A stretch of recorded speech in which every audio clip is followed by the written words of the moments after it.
তো ডিজিটাল পর্দা না, আমরা বলছি ফাতিমা রাদিয়াল্লাহু আনহার মতো পর্দা, আয়েশা রাদিয়াল্লাহু আনহার মতো পর্দা, খাদিজা রাদিয়াল্লাহু আনহার মতো পর্দা। আল্লাহ পাক তৌফিক দান করুন। সহজ চারটা কথা আপনাদেরকে বলে দেই, মা বোনদেরকে বলছি। পোশাকটা এমন হবে না, আপনার পোশাকটা এমন হবে না যে পোশাকটা পরেও গায়ের কাঠামো বোঝা যায়। এক নম্বর কথা, ফুল স্টপ। এমন বোরখাও চলবে না যে বোরখা পরলে গায়ের কাঠামো দেখা যায়। এটি প্রজেক্টর আছে ওখানে, হয়তো বা দেখতে পাচ্ছেন, বুঝাচ্ছি। এই যে আমার জামার হাতা দেখতে পাচ্ছেন, আমার হাত কতটুকু মোটা আপনি কি বুঝতে পারছেন? আমার মাসেল কি বুঝতে পারছেন কত চওড়া? 4 প্যাক না 6 প্যাক? আচ্ছা, এটা কোনো প্যাকই না অবশ্য। আচ্ছা, তো এখন এটা ঠিক আছে পর্দা। এটা যদি আপনার অন্য কোনো অঙ্গ প্রত্যঙ্গ হয়, একই হুকুম। প্রতিটার ক্ষেত্রে কি একই হুকুম? হাতের ক্ষেত্রেও যেমন হুকুম, অন্য সমস্ত অঙ্গ প্রত্যঙ্গের ক্ষেত্রে কি একই হুকুম। বুঝতে পারছি? আর ভেঙে বলা দরকার আছে? আচ্ছা, এখন যদি এই কাপড়টা এমন হয় যে কাপড় পরেও আমার হাতের কাঠামোটা এভাবে বোঝা যাচ্ছে, দেখেন এখন বোঝা যাচ্ছে যে আমার হাত কতটুকু মোটা, কতটুকু পাতলা, এই পর্দা চলবে না, এই বোরখা চলবে না। এটা 1 নাম্বার। 2 নাম্বার কি? 2 নাম্বার হচ্ছে কাপড়টা এত পাতলা হবে না যেটা পরেও বাইরে থেকে ভিতরের অঙ্গ দেখা যাচ্ছে। ঠিক আছে? একটু দেখেন, আমার এই জামা দিয়ে কি ভিতর থেকে বাইরে থেকে দেখা যাচ্ছে যে আমার হাতের রং কেমন? এটা ঠিক আছে। যদি কাপড়টা এমন হতো যে বাহির থেকেই ভিতরের অঙ্গ দেখা যাচ্ছে, তাহলে এটা পর্দা হতো না। 2 নম্বর পয়েন্ট কি তাহলে? এই কাপড়টা এমন হবে না যে কাপড় পরেও বাহির থেকে ভিতরের অঙ্গ দেখা যায়। 2, আমি চেষ্টা করছি সহজ করে বলার জন্য। 3 নাম্বার হচ্ছে কাপড় এমন হবে না যে কাপড়টা পুরুষদের কাপড়ের সাথে সাদৃশ্য আছে। আপনি টি শার্ট, গেঞ্জি, স্কিন প্যান্ট বা পুরুষরা যে পোশাকগুলো পরে এগুলো পরতে পারবেন না। কথা কি বুঝতে পারছেন? এটা 3 নাম্বার। আর 4 নাম্বার হচ্ছে অমুসলিমদের সংস্কৃতির সাথে, তাদের ধর্মীয় কালচারের সাথে সাদৃশ্য আছে এমন কোনো পোশাক আপনার পরা যাবে না। এটা ছেলে মেয়ে উভয়ের জন্যই বলছে। কয়টা বললাম মূলনীতি ভাই? 4টা। মা বোনকে শেখাতে পারবেন তো ইনশাল্লাহ? কাপড় এমন হবে না যে কাপড় এত টাইট যেটা পরলে শরীরের কাঠামো বোঝা যায়, পর্দা হয় নাই, চলবে না। যদি বোরখাও হয় তবুও চলবে না। 2, এত পাতলা হবে না যে বাহির থেকে ভিতরের অঙ্গ দেখা যায়, চলবে না। 3 নাম্বার, পুরুষদের পোশাকের সাথে সাদৃশ্য আছে এমন পোশাক পরা যাবে না। যদিও বা শেষ জামানায় এই শ্রেণীর মেয়েদের সংখ্যা বাড়বে যারা পুরুষের পোশাক পরে রাস্তায় ঘুরবে। আর 4 নাম্বার হচ্ছে অমুসলিমদের ধর্মীয় কালচারের সাথে সাদৃশ্য আছে এমন কোনো পোশাক পরা যাবে না।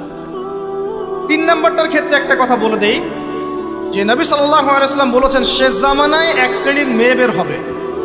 শেষ জামানা বলতে আসলে ওই জামানায়, নবীর জামানায় তারা ছিলেন না, তারা পরবর্তীতে কোনো জামানায় আসবেন, যেটা আমরা এখন দেখতে পাচ্ছি। তো এমন এক শ্রেণীর মেয়ের কথা বলা হয়েছে যে যারা কাপড় পরেও নগ্ন থাকবে। কি থাকবে? নগ্ন। আরবিতে বলা হচ্ছে নিসাউন, তারা এমন এক শ্রেণীর মহিলা হবে কাসিয়াতুন, কাপড় পরে থাকবে, আরিয়াতুন, তারপরেও নগ্ন থাকবে। বোঝানোর প্রয়োজন আছে কি? কোনো প্রয়োজন নেই, অ্যাডাল্ট আপনারা সব বোঝেন। মুমিলাতুন মাইলাতুন, অর্থাৎ নিজেরাও অন্যকে আকৃষ্ট করবে, নিজেরাও অন্যকে আকৃষ্ট করবে এবং অন্যের প্রতি আকৃষ্ট হবে, দুটোই হবে। নিজেরাও আকৃষ্ট হবে, অন্যকেও কি করবে? আকৃষ্ট করবে। ওই যে সিডিউস, নিজেরাও সিডিউস হবে, অন্যকেও সিডিউস করবে। এই শব্দটা 1400 বছর আগে নবী সাল্লাল্লাহু আলাইহি ওয়াসাল্লাম হাদিসে বলে গিয়েছেন। যেমন এক শ্রেণীর মেয়ে বের হবে যাদেরকে আমি দেখি নাই, আমার যুগে তারা ছিল না, পরবর্তী কোনো যুগে আসবে। এদের ব্যাপারে নবী সাল্লাল্লাহু আলাইহি ওয়াসাল্লাম বলছেন যে তারা জান্নাতে যাবেও না, জান্নাতের গন্ধ কখনো পাবে না। আল্লাহ পাক কোরআনে বলেছেন একটা সূরায়, যদি আল্লাহ রাব্বুল আলামিন রাতকে স্থবির করে দেন, কেউ কি আছে দিন নিয়ে আসবে? আবার বলেছেন আল্লাহ পাক যদি দিনকে স্থবির করে দেন, স্থির করে দেন, কোনো সত্তা কি আছে রাত এনে দিবে? তাহলে আল্লাহ পাক চাইলে একদিনকে 1 বছর করতে পারেন না? একদিনকে 1 মাস করতে পারেন না? একদিনকে 1 সপ্তাহ করতে পারেন কিনা? বাকি দিনগুলো আমাদের মতোই। সাহাবীরা বলছেন, ইয়া রাসূলুল্লাহ সাল্লাল্লাহু আলাইহি ওয়াসাল্লাম, নবীর নাম আসলে কি পড়বেন? সাল্লাল্লাহু আলাইহি ওয়াসাল্লাম, তাহলে 10 নাকি পাবেন? 10টা গুনাহ মাফ হবে, আল্লাহ পাক আপনার প্রতি 10 বার রহম করবে ইনশাআল্লাহ। আর যে ব্যক্তি নবীর নাম শুনে দরুদ পড়ে না, নবী সাল্লাল্লাহু আলাইহি ওয়াসাল্লাম তাকে বদদুয়া করেছেন। কি করেছেন? বদদুয়া করেছেন। একদিন নবীজি সাল্লাল্লাহু আলাইহি ওয়াসাল্লাম মিম্বরের উপর দাঁড়িয়ে আছেন, তৃতীয় সিঁড়িতে গিয়ে তিনি বললেন আমিন। সাহাবীরা বললেন, আপনি কেন আমিন বললেন ইয়া রাসূলুল্লাহ? তখন নবীজি বললেন, তৃতীয় সিঁড়িতে আমি যখন ছিলাম তখন জিবরাইল আলাইহিস সালাম এসে আমাকে বলেছেন, হে মুহাম্মদ, সেই ব্যক্তি ধ্বংস হোক যার সামনে আপনার নাম উচ্চারিত হয়েছে কিন্তু সে আপনার নাম শুনেও দরুদ পড়ে নাই। তাহলে আমরা রাসূলুল্লাহ সাল্লাল্লাহু আলাইহি ওয়াসাল্লামের নাম শুনে দরুদ পড়বো কিনা? না পড়লে কি হবে?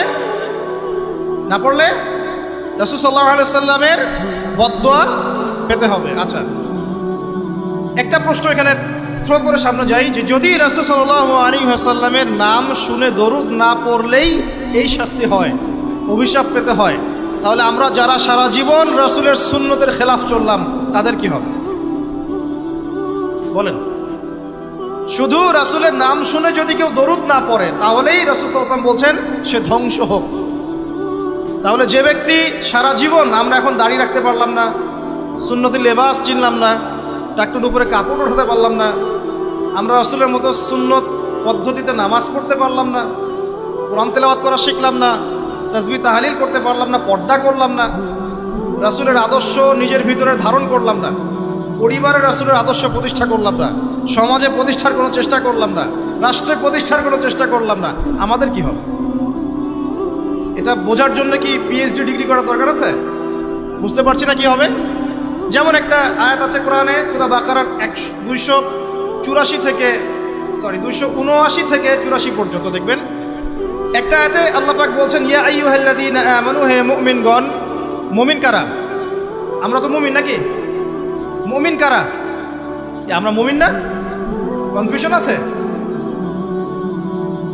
মুমিন কারা? যারা 6টা পিলারে বিশ্বাস করে। কয়টা পিলার? 1 নম্বর আল্লাহ বিশ্বাস করে না দেখেই। 2 নম্বর আল্লাহ পাকের ফেরেশতা মণ্ডলীর প্রতি বিশ্বাস করে না দেখেই। 3 নম্বর আল্লাহ পাকের সমস্ত আসমানি কিতাবে বিশ্বাস করে না দেখেই। 4 নম্বর আল্লাহ পাকের প্রেরিত রাসূলগণের প্রতি বিশ্বাস করে না দেখেই। আমরা কি নবীজিকে দেখেছি? দেখি নাই। সাহাবীরা দেখেছেন। যে ব্যক্তি পরকালে বিশ্বাস করে না দেখেই, এবং তাকদীর বা ভাগ্যের ভালো মন্দে বিশ্বাস করে না দেখেই। এই 6টা পিলারে যে ব্যক্তি মনে বিশ্বাস করে, মুখে স্বীকৃতি দেয় এবং কাজেও বাস্তবায়ন করে তাকে বলা হয় মুমিন। শুধু মুখে বলে, কাজের কোনো ফিকির নাই, মুমিন বলা যাবে? নামাজ পড়তে হয় জানে, এতটুকুই, নামাজ জীবনে পড়ার তৌফিক হলো না, পড়লো না, তাকে কি আপনি মুমিন বলবেন? আচ্ছা, তো আমরা যদি মুমিন হই, আমাদেরকে আল্লাহ পাক বলছেন, কি বলছেন? ইত্তাকুল্লাহ, তোমরা আল্লাহকে ভয় করো, তোমরা আল্লাহকে ভয় করো। ওয়াযারু মা বাকিয়া মিনার রিবা, এবং সুদের অবশিষ্ট অংশগুলো ছেড়ে দাও। ইন কুনতুম মুমিনিন, যদি প্রকৃত অর্থেই তোমরা মুমিন হয়ে থাকো। তারপরের আয়াত আল্লাহ পাক বলছেন, ওয়া ইল্লাম তাফআলু, তোমরা যদি সুদ না ছাড়ো। কি না ছাড়ো? সুদের আরবি হচ্ছে রিবা, যেটা দিয়ে পুরো ওয়ার্ল্ডের ইকোনমিক সিস্টেম এখন দাঁড়িয়ে আছে। তোমরা যদি সুদ না ছাড়ো তাহলে কি হবে? ফাযানু বিহারবিন মিনাল্লাহি ওয়া রাসূলিহি, তাহলে আল্লাহ এবং তার রাসূলের বিরুদ্ধে যুদ্ধের ঘোষণা শুনে রাখো। এখন আমাকে বলেন, মুমিন ব্যক্তি যদি, মুমিন হোক আর কাফের হোক আর যেই হোক, সে যদি আল্লাহ এবং তার রাসূলের সাথে যুদ্ধ করে, সে কি পরকালে নাজাত পাবে? মুসলিম হয়ে কালিমা পড়ে সুদ খেয়ে যদি আল্লাহ এবং তার রাসূলের সাথে যুদ্ধ করে, সে কি কবরে প্রশ্নের উত্তর দিতে পারবে? সে হাউজে কাউসারের পানি পাবে? সে নবী সাল্লাল্লাহু আলাইহি ওয়াসাল্লামের সুপারিশ পাবে? এতটুকু বোঝার জন্য কি আমার পিএইচডি করার দরকার আছে? ঠিক একই কথা, যদি আমরা নবীর নাম শুনে দরুদই না পড়লাম তাহলেই ধ্বংসের কথা বলা হচ্ছে। আর সারা জীবন যদি আমরা রাসূল সাল্লাল্লাহু আলাইহি ওয়াসাল্লামের আদর্শের খেলাফ চলি, তাহলে কি আমাদের পরকালটা শুভ হবে? কি মনে হয়? অতএব আজকের প্রথম নসিহত অনেক হবে ইনশাআল্লাহ। জীবনের প্রতিটা ডিপার্টমেন্ট, আপনার ইবাদত, পরিবার, সমাজ এবং অন্যান্য সেক্টরগুলো, বিশেষ করে অর্থনৈতিক সেক্টরটা রাসূলুল্লাহ সাল্লাল্লাহু আলাইহি ওয়াসাল্লামের আদর্শে ঢেলে সাজানোর চেষ্টা করেন। আল্লাহ পাক তৌফিক দান। পারা যাবে ইনশাআল্লাহ? যাদের দাড়ি নাই রাখবেন তো আজকে ইনশাআল্লাহ। টাকনুর উপরে কাপড় উঠবে ইনশাআল্লাহ।